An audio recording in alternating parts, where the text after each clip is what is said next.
Mulei was born many years ago to her parents James Muse Musia and Mama Helen Musia.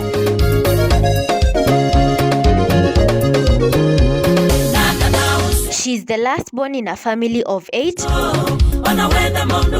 Faith attended Kalitini Primary School, Kalitini Secondary School, and later Zitek University. Faith got married to her lovely husband Josephat Mulei Mwema in the year 2010.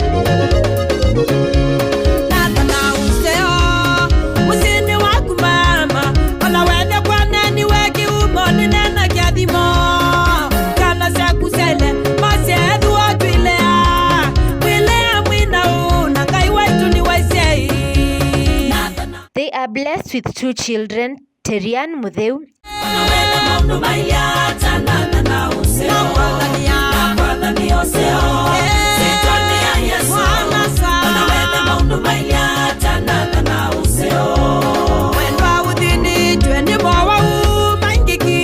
and Sateina Muwo Mulei, aka Governor.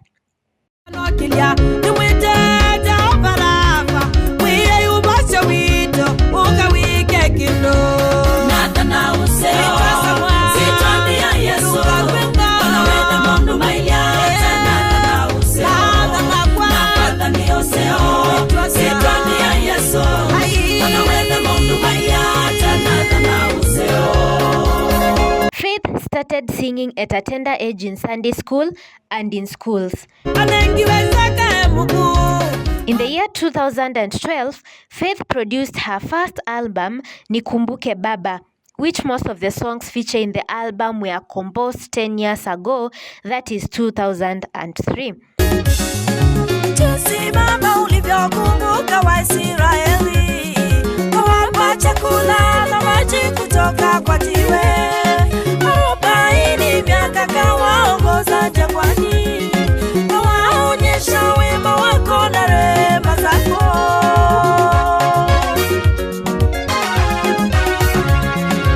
Nalisifu jina lako, haleluya.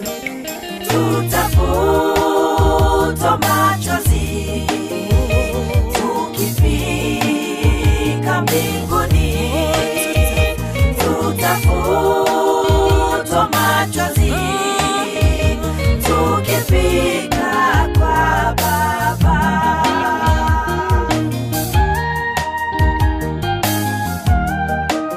In the year 2014, after undergoing so many tribulations, the voice of God whispered to Faith, "Wipe your tears, for there is no more cry," and that is how Vangula Medhoi was born.